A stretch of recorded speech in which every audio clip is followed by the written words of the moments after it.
Hello, everyone, and welcome to this Conversations on Groong episode. We're talking with Hrant Mikaelian, a political scientist and multidisciplinary researcher on social sciences based in Yerevan. We have a lot of topics on the dock with him. For example, we want to talk about the new Armenian Parliament, Armenia-Russia-Eurasian Economic Union Relations, European aid for Armenia, church national identity, and Armenian economy. So, Hrant, welcome to the show. We're always happy to have you here with us. Thank you for having me. Ողջույն Hrant. Ողջույն. The inaugural session of the Armenian Parliament opened on August 2nd, and we've covered this already in our weekend review, but we're going to dive a little bit more into some of the nuances. And although the opposition still calls the June elections falsified, it has chosen to take up the mandates, and perhaps it's a pragmatic move. The opening speeches, of course, set a combative tone that will likely foreshadow what will happen in the parliament for the rest of the convocation.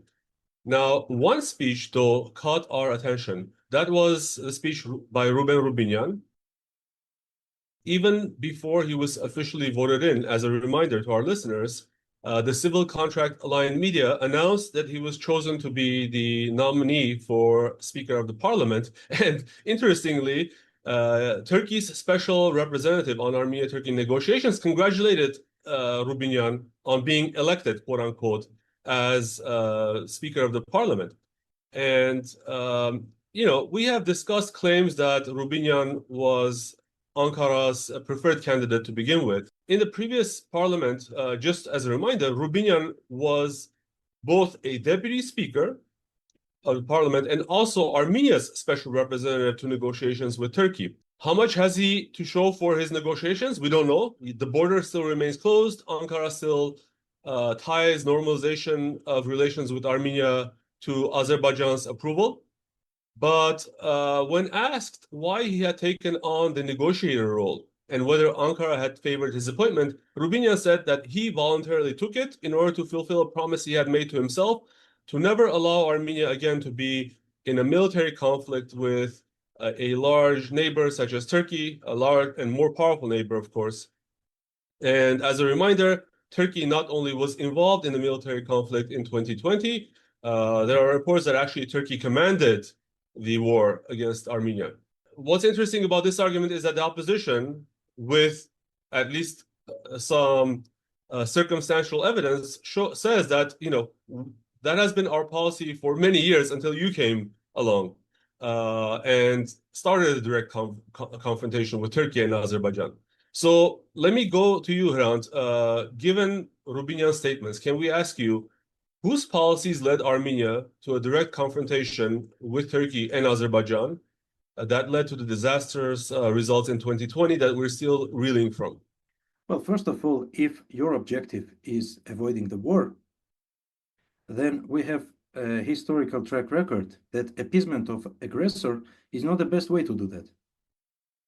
And appeasement of aggressor, as we all know, was a policy by Chamberlain and Daladier before the Second World War, which resulted in the Second World War because Hitler thought he can do whatever he wants. And ultimately, this led to the Second World War. And the same happens here.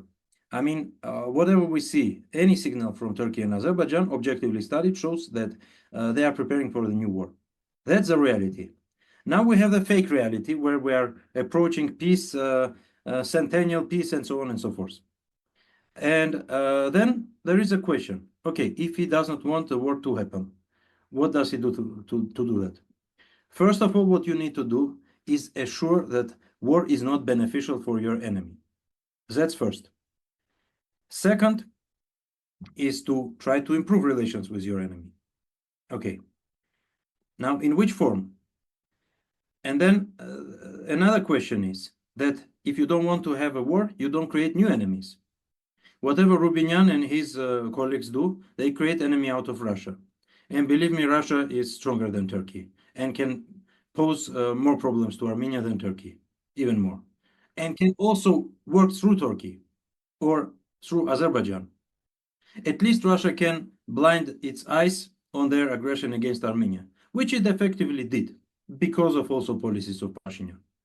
So effectively, Russia can push Armenia militarily without doing anything. In fact, Russia doing nothing is enough for Armenia to be militarily hit. That's a reality. And then there is a fake reality where Rubinyan is creating peace with Turkey.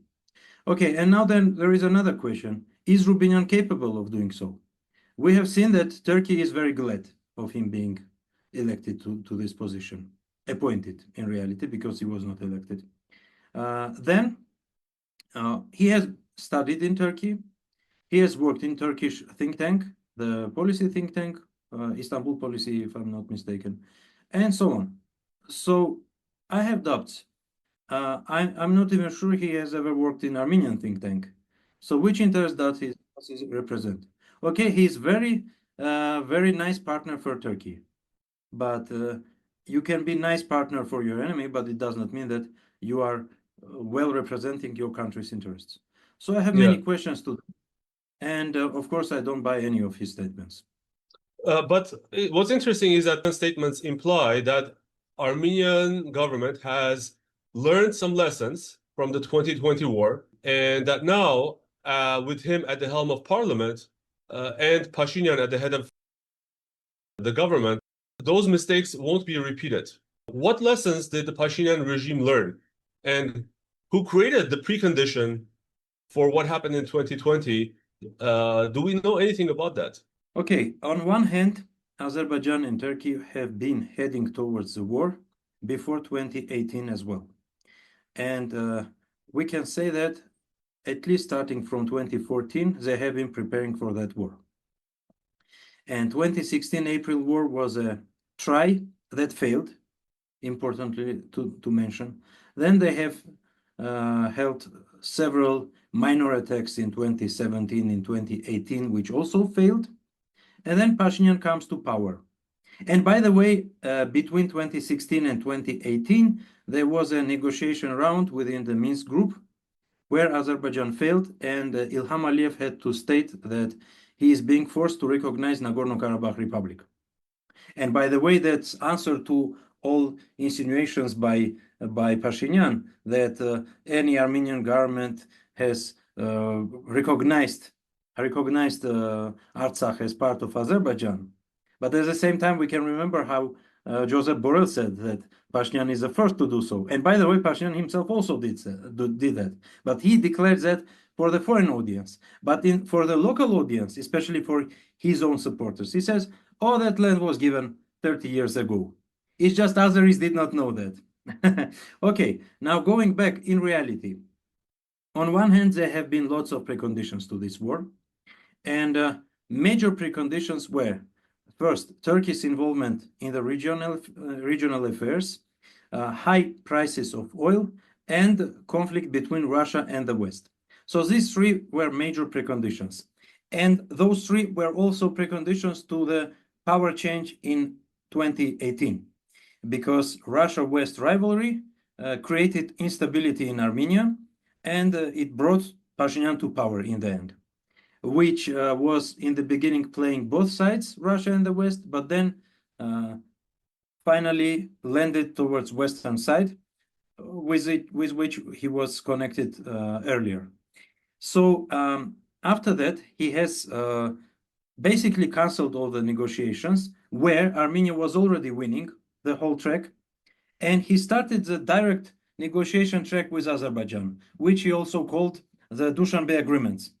And direct negotiations, by the way, the package of regarding these negotiations was published by Azerbaijan just 2 days before the 44-day war. So in reality, he failed the negotiations. That's first. Second, he stopped all the remilitarization plans which have been developed by Serge Sargsyan's government in 2017 and 2018. And believe me, those were very extensive. So Armenia should have been prepared to the war. The war was almost inevitable. Armenia should have been prepared. He canceled all preparations, failed the negotiation, and then during the war was all his governance was disorganizing. So I don't see any other reason for Armenia losing the war besides the Pashinyan's government. And Well, of course, foreign intervention and, the, him The trying geopolitical, I guess, reality. Yeah. geopolitical situation where he considered and his foreign partners considered that if Armenia loses the war, it's very good time to push Russians out of South Caucasus. And that's what he was trying to do, by the way, because when Russians have started intervention towards Artsakh itself, I mean the so-called peacekeeping operation. At that time, Pashinyan has prepared ceding Stepanakert, which is also important. By November 9, they have moved the capital towards Gandzasar, which means they have prepared to cede Stepanakert, which meant that the war is over, we are losing, and Russians forced him not to do so. But in the end, he was, he had another try and he won whatever he wanted to achieve. Yeah. At the same time, sorry, of course, Russia also failed its mission, and Russia failed when Turkey was increasing its presence in the region. Russia failed to recognize that it's against Russia and it's against Armenia. So we have, geopolitics, we have failed management, and we have overall a long-term development. That's what I would say. Okay, if Armenia has ever created conditions for Turkey to be involved in the South Caucasus War, this means that Armenia is to blame. But let's look at it in a proper way. Turkey is 30 times bigger than Armenia, and Turkey decides what to do, not Armenia. And the victim blaming here is only to save perpetrators' face and to blame the real victim, which is Armenia in this case. So this is completely fake statement and completely shifting narrative in favor of Turkey against Armenia. That's what it is. And what the lessons they have learned, the only lessons they have learned is to appease Turkey, to do whatever Turkey wants. And maybe the next day they will say, okay, disband your own statehood. And they will do that as well, because otherwise Turkey will have the precondition to start the war. Because what in reality they say is that, okay, Armenia should not talk about genocide, not talk about Artsakh. So Armenia talking equalizes to Turkey militarily attacking. That's what this fake narrative is promoting, and this is of course promoted by Turkey itself and just repeated by Ruben Rubinyan. Yesterday we had an interesting conversation about the exchange between Hrant Mikaelian and Ruben Rubinyan as well, and that had to do with Armenia possibly conceding Dikranashen going forward at this point. So we'll skip that because we talked about it yesterday. So let me turn our attention a little bit about the relationship between Armenia, Russia, and the Eurasian Economic Union ever since since the elections. Since the June 7 elections, the Yerevan regime has claimed that relations with Russia will recover. However, after failing to secure an immediate meeting with Putin, and I believe that Pashinyan tried multiple times to try and reach Putin, but without any success, his eventual phone call with Putin yielded no reassurance that things are on a good footing, because the Russian statement that was very brief after that phone conversation noted that Putin reaffirmed the May 29 Eurasian Economic Union position that Armenia must comply and must promptly hold a referendum on joining the European Union. And meanwhile, Armenia reported that Pashinyan had requested an end to Russia's unofficial sanctions, adding that a referendum is only practically possible after submitting an official EU application. So I guess it was okay to pass a law in Parliament to join the EU, but it's not okay to hold a referendum. Hrant, what do you make of all this story? What do you make of Russia's demand for an Armenian referendum on joining the EU? Okay, very quickly on Russia-Armenia relations conceptually. Both Russia and Armenia failed. Russia failed because it led Turkey and Azerbaijan on its side to lobby against Russia-Armenian alliance. Armenia failed because it allowed West to lobby against Russia-Armenia alliance. So in the end, Russian-Armenian alliance failed on both sides. Now, the results are, of course, worse for Armenia because Armenia is a smaller country, but for Russia, those are very bad as well. And Russians don't realize that properly because ultimately, after the corridor, after anything, then there will be Central Asia on the geopolitical debate, and lots of things will start happening, not only in the Caucasus, but Central Asia as well. and then Russia proper. So I think it's big story both for Armenia and Russia as well. Now, regarding the current situation, the situation is the following. Pashinyan had hope that after elections, Putin, as usually, will deal with the status quo. And since the new status quo is Pashinyan winning the election and gaining some sort of new legitimacy, then Putin has to negotiate with him. And he underestimated that the relations level has lowered, and the factual quality of relation is so low that it's no longer possible to do anything with just talking. So whatever you want to do, you call, you try to discuss, but you cannot fix it because the policies are the opposite. And Russia was usually acceptive to listen to some kind of argument on the side of the head of the state, but it's not this time anymore because the relations quality is so low this time that it's not going to improve. Especially the level of trust has become so low between Putin and Pashinyan, personally, at this point. Well, level of trust, I would say, was low after 2019 overall, and it had no place to go lower. It's not interpersonal anymore. It's just between the states. But what about the referendum? I mean, if I would imagine, as much as it pains me to say so, that if there was a referendum in Armenia, most people would vote yes to join the EU. So is this some kind of a game being played by Russia, trying to force Armenia's hand and trying to move the referendum to happen sooner? And can EU really accept Armenia? And is the EU really interested in having this referendum? First of all, Russians don't want to Armenia to have a referendum on joining the EU.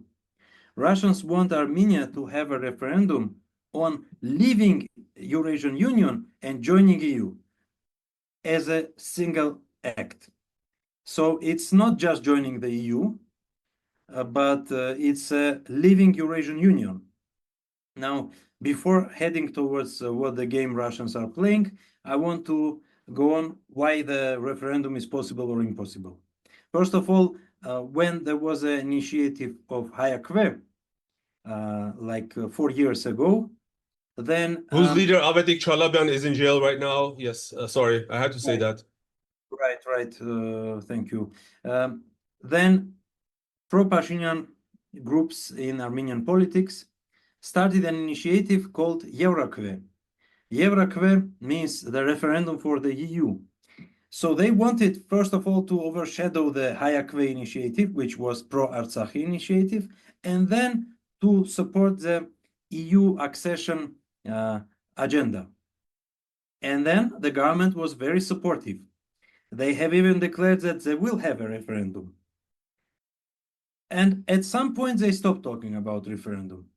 And I see there two possible reasons, and most probably both were present. One is EU maybe at some point declared that, you might have a referendum, but this does not affect in any way our position of Armenia joining because you are too far. And the second thing was, if they have held referendum back then even then Russians would start process of removing Armenia from Eurasian Union. And economically, it will be too big pain, not only for Armenian economy, but for Pashinyan's government as well. So I think that that at that point, they understood that it's not proper time to do that. But what Russians are doing now, they understand that if referendum is held today, majority, although I don't think it will be an overwhelming majority, but I think that will be kind of 60 to 40 or something, maybe 62 to 38 or something, will vote for leaving Eurasian Union and joining EU. Why so? Obviously, European Union has stronger soft power, but the real reason is not that. The real reason is that the pro-EU and anti-Russian propaganda in Armenia has been very active last 6 years, and that's the result.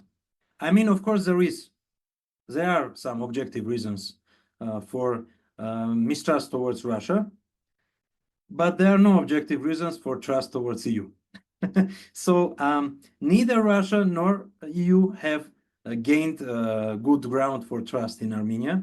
And by the way, there is a funny initiative in Italy to make Armenia as a ground for removing migrants, Morocco migrants and some other migrants from EU towards Armenia. They have this deal with Albania as well, and by the way, with Ukraine too. So kind of creating a kind of toilet out of Armenia for European Union. Sorry to say that, but that's the idea. And then we have this situation when Russians have decided, in fact, that they want to force Armenia out of Eurasian Union. And since there is no legal procedure in Eurasian Union to remove a member, they want kind of a legal or at least legitimate reason for that. And whatever they have now is political. It's not legal and not legitimate. That is why they are forcing to achieve a legitimate reason. And the legitimate reason will be the result of referendum. They will say, okay, your people want that, go there. Yeah, Hrant, about the exclusivity of relationship here, whether you're going to relate with the Eurasian Economic Union or the European Union, are they mutually exclusive? Because at present, the EU and Russia are in a little bit of a zero-sum geopolitical game, or is there another reason? Is there some kind of an economic reason why you cannot have a country like Armenia cannot have relations with both unions? Well, you can have relations. The problem is not relations and not even a goal to join European Union. The problem is if you go in European direction, then there is a whole approximation package which implies politics. And this politics includes that Pashinyan is going after any pro-Russian politician here, and even not pro-Russian, but someone who can be blamed pro-Russian or who is not pro-EU, let's say. And not only politician, but also a citizen, and then Russian businesses. They are seizing Russian businesses or Russia-connected businesses, and everyone can understand that America would not tolerate that, and no major party would tolerate that. So this is a result of approximation to the EU. It's not a technical problem, because Eurasian Union in the beginning was built to be united with European Union. If you remember, Putin and Merkel have declared back then that they want to have Europe from Lisbon to Vladivostok, and Eurasian Union was built for that purpose, but Russia wanted to have big package, to have good bargaining power towards EU, and achieve equal agreement with European Union. And then Americans said if Russia is achieving equal agreement with European Union and they joined their forces, then neither US nor UK have no ground in European continent. And what was interesting for them was not Ukraine and not even Russia, but primarily Germany, France, and other countries, European Union. And they would lose grip over European Union. That's the thing. That's my style of geopolitics they're pushing until today. So this is a big reason. And since European Union now is fully merged with this approach, European Union, I mean Brussels institutions, because I'm completely against equalizing Europe and the European Union as the same as many people do, because it's not the same, as we all know, as at least those who follow European politics. But anyway, if European Union right now is kind of being engaged in military conflict in Russia, at least proxy military conflict with Russia, and especially since last half year, because last half year since Americans have been withdrawing from Ukraine conflict and European Union was forced to get engaged or abandon Ukraine, they started engaging more and more and more, and ultimately they are completely faced against Russia.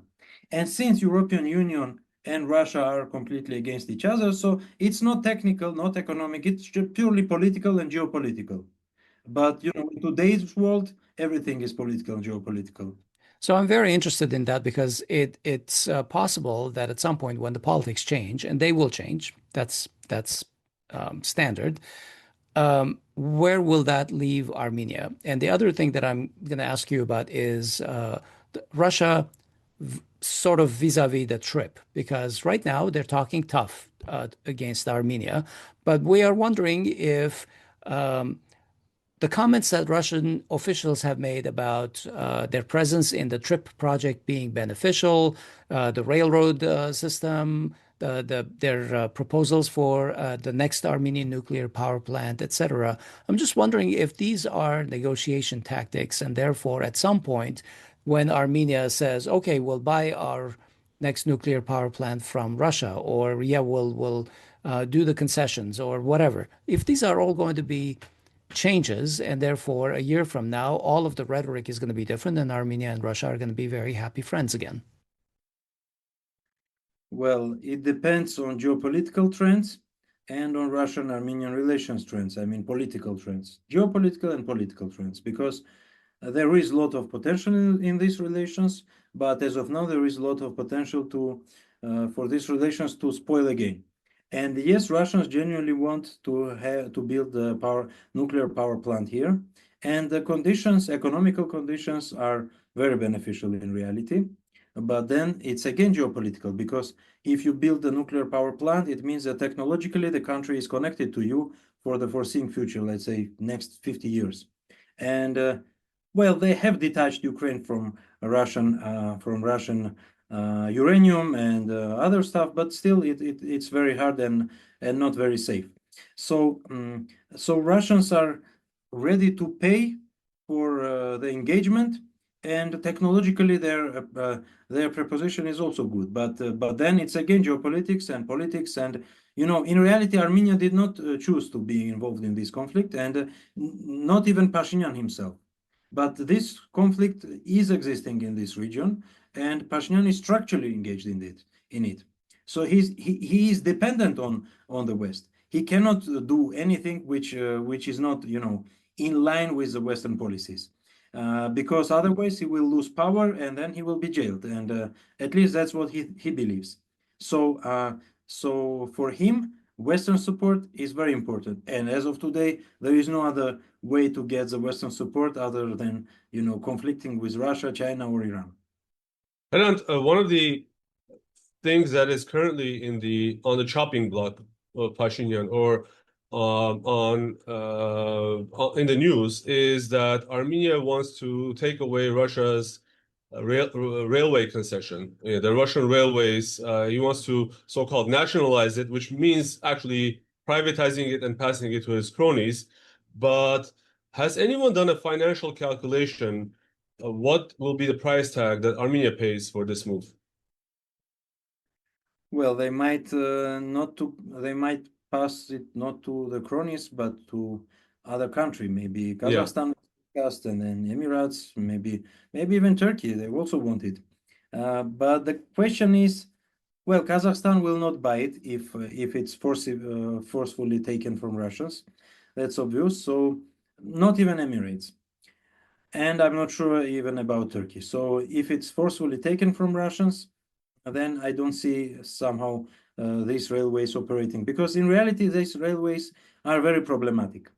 They are, they only cause negative financial balance to Russians.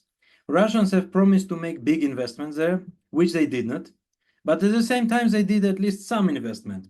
So they somehow operate this railroad, which by 2008 was completely collapsed.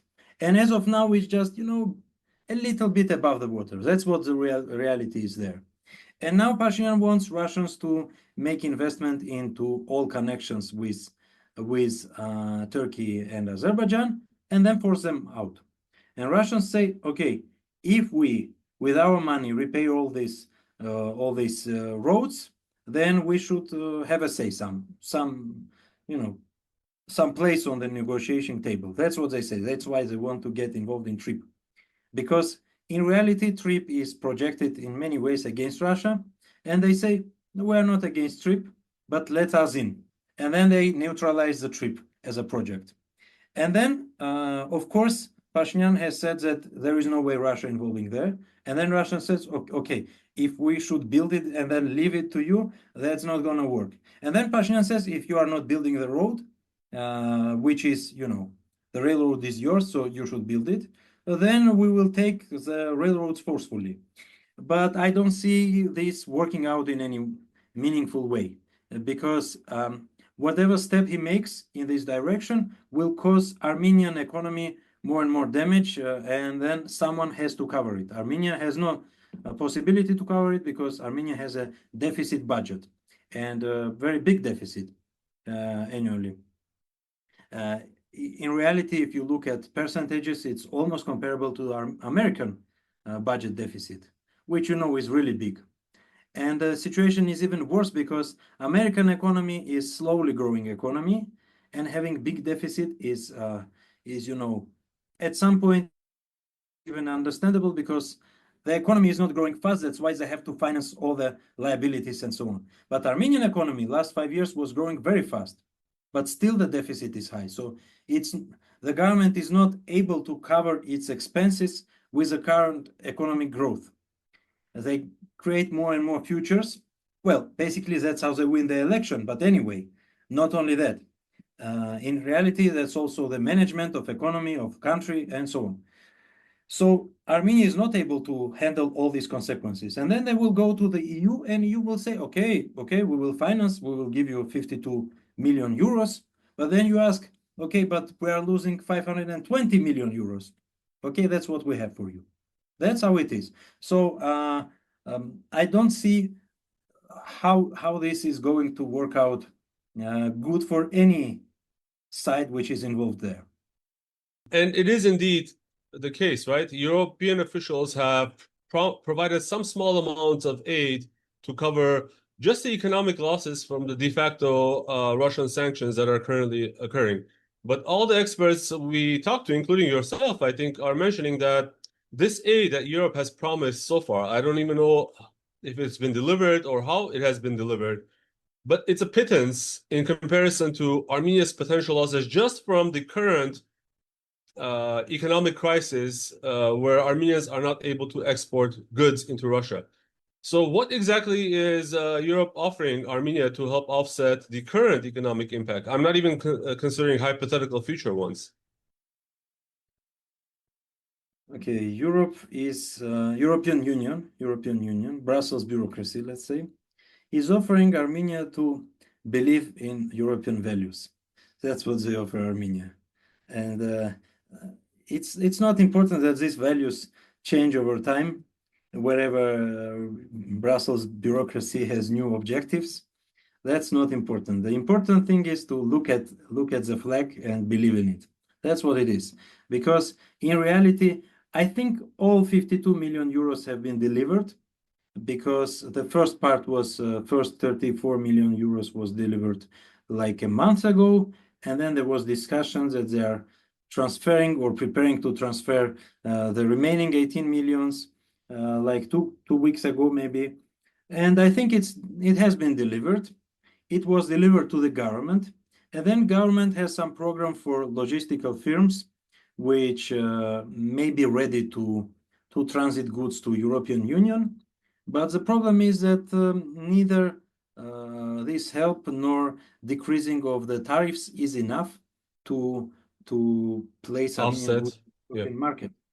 That's a problem. And in reality, for Armenia, the good markets are, Asian markets, Russian market, post-Soviet markets, the Middle Eastern market, but not European market. European market is too competitive, too far away, and has lots of non-tariff trade barriers. But Armenian government officials are saying that the EU is going to help offset all the losses or significant amount of losses. Is that not happening? Just very quickly, because all we're hearing from the government is, hey, Russia is not buying our products, EU will. Well, look, even in January, June of 2026, we had 12% decrease in agricultural production. It's already in production, not in sales, because in sales decrease is much bigger. If we look at the agricultural exports, it has been decreasing like 70% or something. So basically, if we look at expected overall losses, I don't want to speculate here, but it's easily overpassing $1, $2, or maybe $5 billion. And especially Russia has lots of financial flow through Armenia. That's everyone knows. It's no no need to hide it already. And it's about $5 billion annually and even more. It's just financial flow. And then there is re-exporting and some other stuff. In reality, if those are stopped, that it will be much bigger for the economy than agriculture and so on. So the losses might overpass, $10 billion or something. What 52 million euros we are talking about? I mean, that's nonsense. Hrant, following on the same thread that change is going to be an important factor for Armenia, a couple of days ago we were talking to Hrant Mikaelian, who was deeply concerned about the trip on from a policy perspective, because she said that Armenia had engaged entirely with just Trump and the White House, and the entire effort was done at the executive level. It was just basically Trump and the White House doing the trip with Pashinyan. So when Trump goes, she was very concerned that there's not a whole lot of visibility at the legislative level. I want to ask if you have a sense of how things are in Europe. Macron is not even running for re-election. He is term limited. So he is one of the prime proponents of Armenia trying to join the EU. But he's going to be gone. France and Germany are tending towards a conservative trend right now. So when these people go, when the current leadership in Europe goes, does Armenia have proponents in Brussels, but also in France, in Germany? Does Armenia have the same kind of backing from Europe if a change in leadership happens? Okay, good point here, and I'll try to put it as I see it. First of all, regarding the main European trio lately, which was Starmer, Macron, and Merz, all of which had near 10 to 15% approval rate, which shows that they have no backing in their countries. They are in line with Brussels, in line with Euro-Atlantic agenda, but not in line with their voters. So this is very important. And yes, this policy is fundamentally unstable. But I would not connect it to just personalities. I mean, the overall Euro-Atlantic line, which has been developing last 30 years, is very deeply connected to what is happening in the Caucasus. Because TRIP has not been just Trump's project. It's a very long-term American policy. And you can remember the Global Plan and lots of other plans. And overall, Nagorno-Karabakh resolution projects on American side always included this or that kind of corridor, because it's connecting Ankara to the Central Asia, and that's a very big geopolitical story. So the trip might change the name, but as a project it will continue, at least until the whole Euro-Atlantic line will collapse, and I don't see it happening soon. Another thing, and I don't see also they say, okay, Macron is supporting Armenia's pro-European policy and so on and so forth. In reality, I don't see any backing on Macron's side on pro-European Armenian policy. It's just propaganda. It's it's very important. Whatever they say, it's not what they do. Just simple, because for European Union, giving $1 billion to Armenia, or maybe $2 billion to Armenia, is nothing. It's really nothing. It's a very small amount. Their GDP is $20 trillion, but they have made 3 times. They have made promises to Armenia to provide Armenia with 2.5 billion euros. First, they were talking about conference of donors. Then they have talked about direct finance for Armenia after the Karabakh war, and then they were talking about 2 billion in credit and 400 million in grant. None of those were delivered.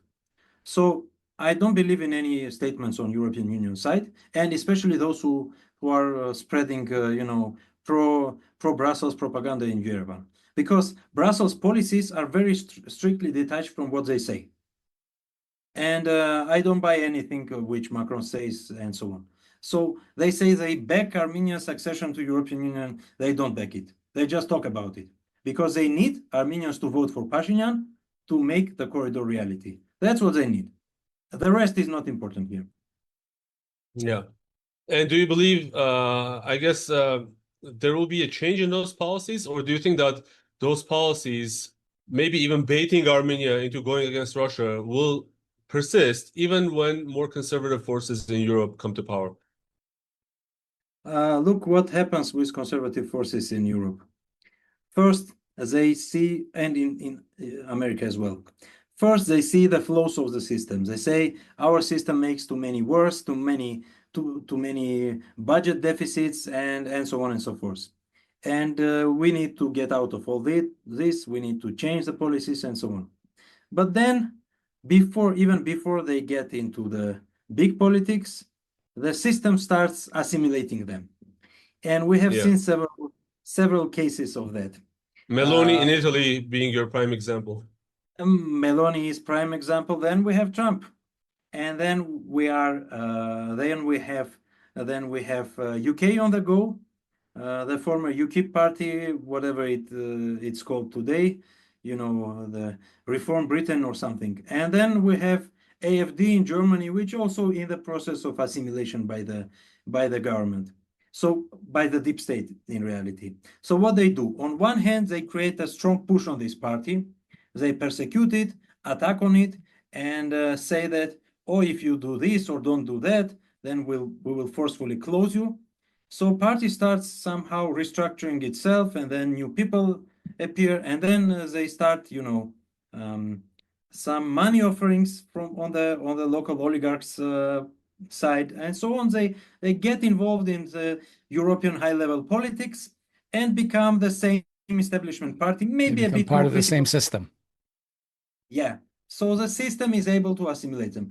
If there is a big, conservative wave or whatever you can call it, then the situation might change. But the system is efficient in preventing a big wave. So they work with these parties until they are becoming the system parties. Yeah. Hrant, while it can be said that the Pashinyan regime's relationship with with Echmiadzin, the seat of the Armenian Apostolic Church, always was in some form of tension. The attacks against the Armenian Church became intensified once the Vehapar talked about the rights and security of ethnically cleansed people from Artsakh. The attacks have not abated, and even after the elections, and in fact, Pashinyan has promised, as part of his campaign, to remove the Catholicos. We saw that the Catholicos was not present during the inaugural session of the parliament, for instance. This is unprecedented. But on this relationship with the EU, if one is to believe that, there are some official values that EU holds, and those values are enshrined in its charters, then one of those values is separation of church and state, and that is one of the prerogatives of a democratic country. But the European response to Pashinyan has so far been complete silence, looking the other way. And in fact, even the head of the OSCE was tricked into saying that he supports Pashinyan's, or he will try to see what he can do to help unseat the Catholicos and even change Armenia's religion. He was being pranked by Russian pranksters, but he's on record saying that. And we've also seen European bodies criticize the Georgian Orthodox Church as well. Is the Brussels bureaucracy interested in matters concerning the Armenian Church, and in what way? Or is this mainly like a political expediency because the Armenian Church is standing in the way of some of Brussels policies? Or is it intrinsically against any kind of organized church, whether it's Orthodox or Eastern Christian? Okay, well, first of all, the late Euro-Atlantic project is very clearly anti-religious and especially anti-Christian. That's what we observe everywhere. It's not only Armenia or Georgia, it's everywhere, but especially anti-Christian. And it's obvious that two countries with a very strong Christian background and also very strong social support for church and especially Christianity should be targeted in this way, especially if these countries are in orbit of European Union and so on.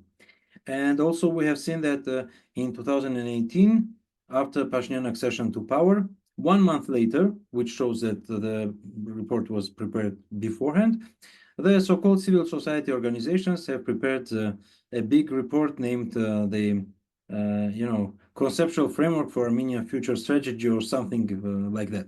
So they have prepared what Armenia should do in the next years. And basically, Pashinyan has followed most of their proposed policies, and one of those were equalizing Armenian Church and sects. And in reality, there is no even equalizing because Armenian Church is always persecuted, and sects are always, supported. So they increase their coverage and influence, and Armenian Church is being forced to decrease its influence. That's what is going on, and last year has always been followed by the direct attacks against church. But of course, the first attack against church was started a month after Pashinyan came to power, when he declared, well, it was not himself directly, but his supporters, let's say, the movement named New Armenia, New Catholicos. That's what they were declaring, new patriarch. Okay, New Armenia, new patriarch. So they tried to remove patriarch and Catholicos, and it did not succeed, but they have tried it several times again. And obviously he will try to do that as well now. It's just that Catholicos tried to stay away from politics beforehand, during the whole pre-election campaign. Maybe if he was more active during the campaign, it would be, on one hand, it would be painful for Pashinyan, and it would be problematic for Pashinyan. Catholicos would increase his grip over the politics, but at the same time, Pashinyan would gain the casus belli against the church and against Catholicos himself to attack if Catholicos would, make more stronger statements during the campaign. So that is where we are right now. I think that even despite the fact that current Garagin second Catholicos is not very popular and is not very active, he is still very big piece to swallow for Pashinyan. And even during all this campaign, approval rate of church as an institute and Catholicos and as a personality and as of, institutional player has increased, even despite the fact that there was, all-day propaganda against the church. So I don't think it will be easy to swallow, but I don't think also that Pashinyan will stop. And I think also that it's not European bureaucracy which is the main driver here, but it is Azerbaijan right now. And Azerbaijan says whatever and whoever speaks against Azerbaijani interests in Armenia, speaks about Artsakh, about right of Artsakhis to return, about Nagorno-Karabakh Republic. I think we should not forget that, because Artsakh is not only, population, is a republic, yeah? So whoever speaks about that should be targeted and should be silenced, and Azerbaijan wants also this to be included in new Armenian constitution. Well, basically not Armenian, but imposed to Armenia constitution. So that's where we are, and that's why I think it's not of course only European Union, by far not only European Union. It's also Pashinyan himself. We know he is supporter of this kind of sects and so on. But then there is a bigger story, because whatever they declare is that anything national is extremist, and anything which is, anti-national is very modern and progressive. So basically, current state, and they have also changed the name of national institutions. So national opera is right now the state opera, and so on and so forth. So basically, they have built an anti-national state, and anything national is anti-state. That's the dichotomy we have right now. But then there is another story, bigger story, if we go back to the European Union and Euro-Atlantic project, which is lately, yeah, definitely they also back this policy, because at least we have seen in the articles by the authors closer to bureaucracy, to the Brussels, London, or Washington, they have been supportive of this campaign, and they have been declaring that Catholicos is pro-Russian. And, this is lately a widespread fake narrative that whatever is not, blindly pro-Western Is is pro-Russian. pro. Trump is pro-Russian. Xi Jinping is pro-Russian. Modi of India is pro-Russian. And of course, Iranians are pro-Russian, and the Armenian Catholicos is pro-Russian. I have bad news for Brussels.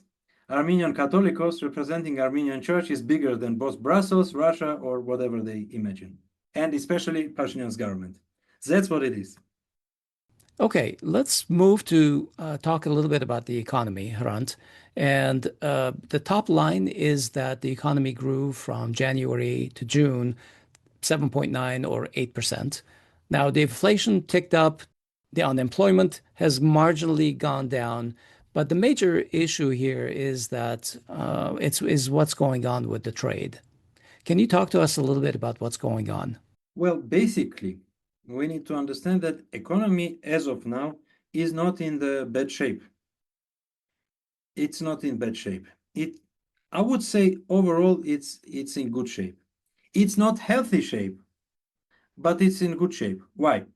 Okay, we see on one hand the trouble with agriculture, which is obviously not only connected to Russia, but also with policies and with weather condition, climate conditions, which were hard this spring.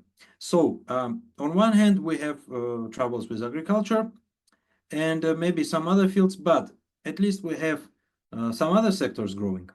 We have construction growing, we have finances growing, and we have IT growing, and some other things. So as of now, the economy is still continuing its growth. I think the growth might slow down and even significantly slow down.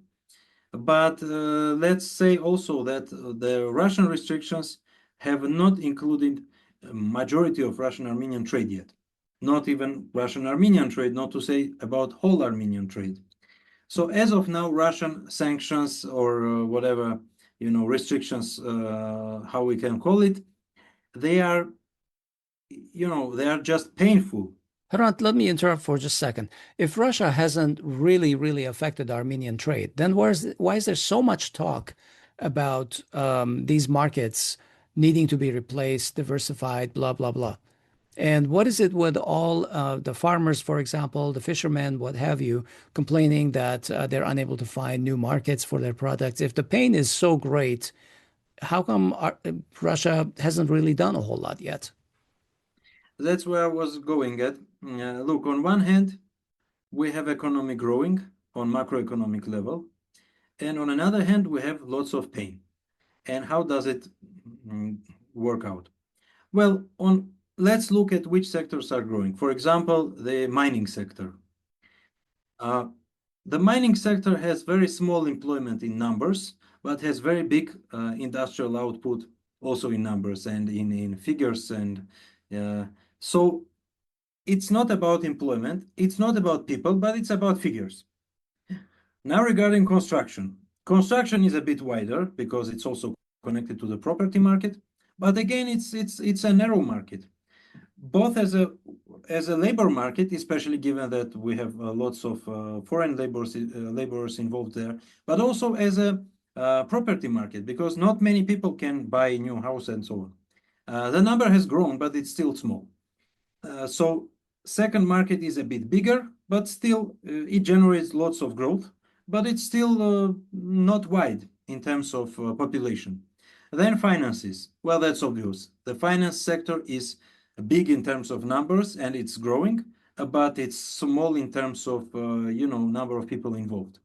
And then IT, which is also, so we see the similar pattern over here. Armenia's macroeconomic picture, and also, by the way, gambling sector, which has been growing the last 10 or 12 years, which has also shown lots of growth, but also does not create real value for economy. You understand that? So in reality, we have macroeconomics on one hand, and we have people on another hand. And obviously, since 36% of population lives in village, this will affect virtually all of them.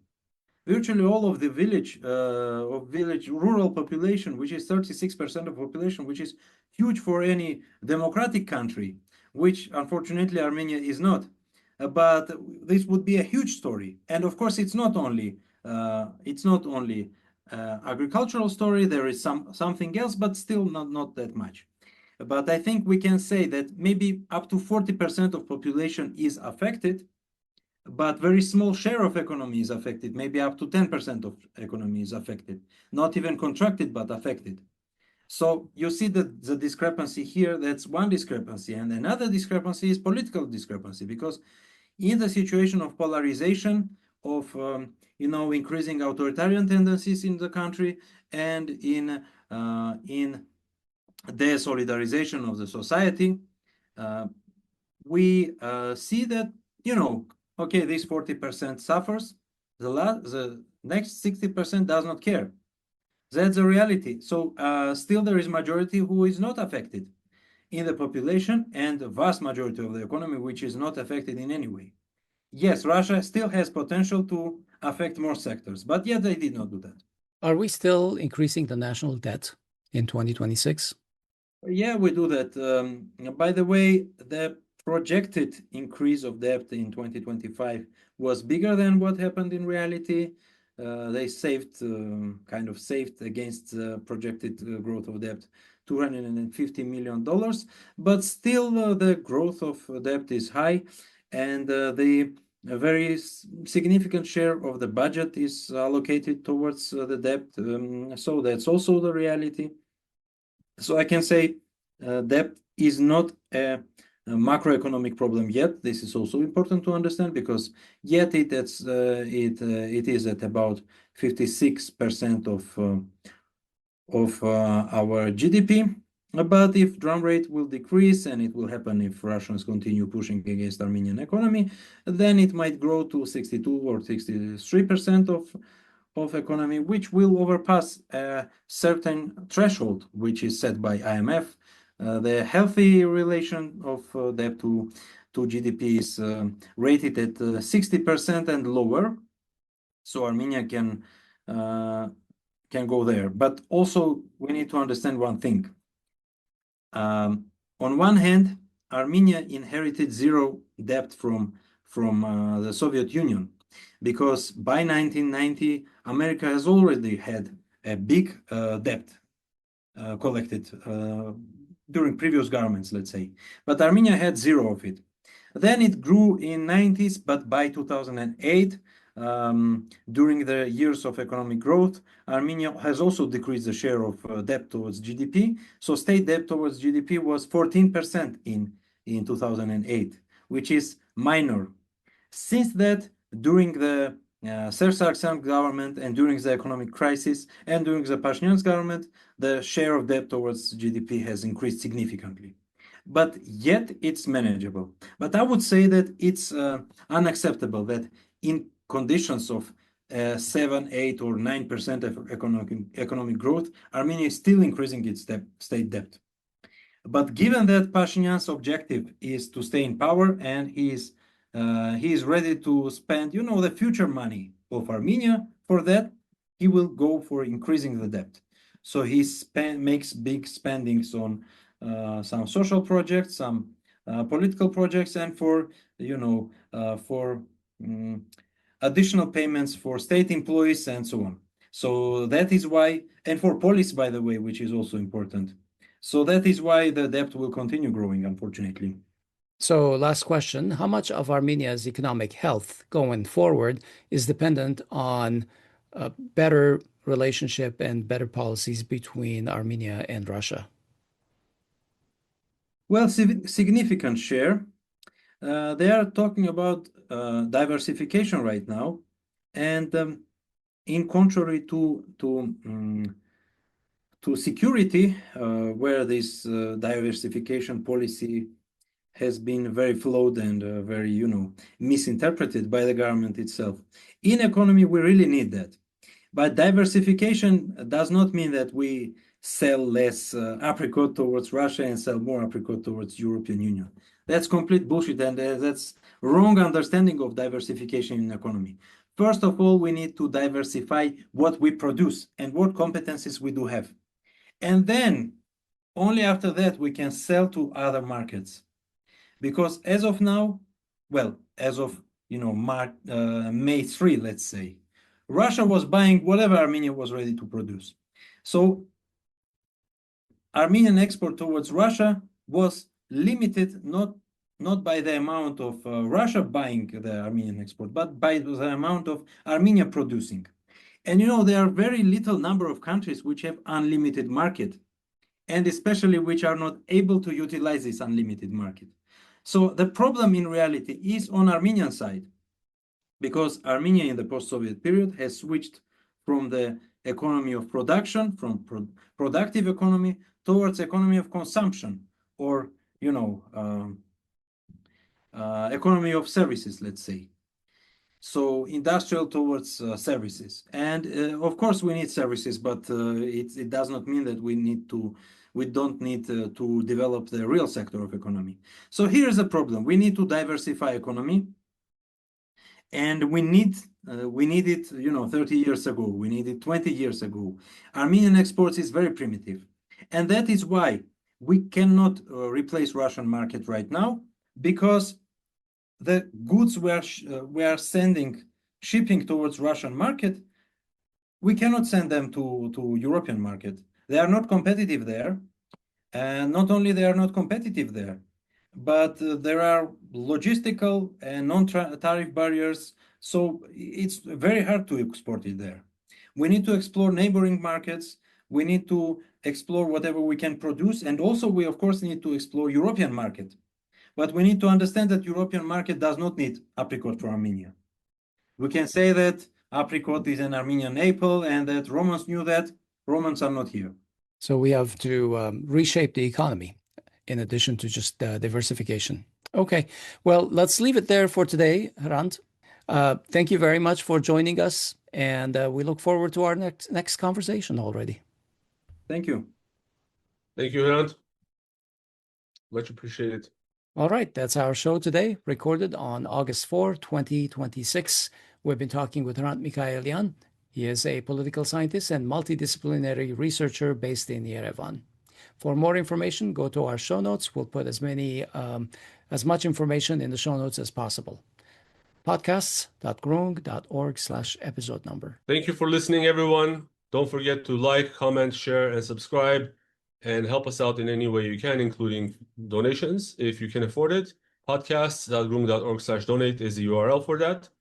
And thank you to everyone who has already supported us. I'm Hovik Manusharyan. And I'm Asbet Bedrosian. We'll talk to you soon.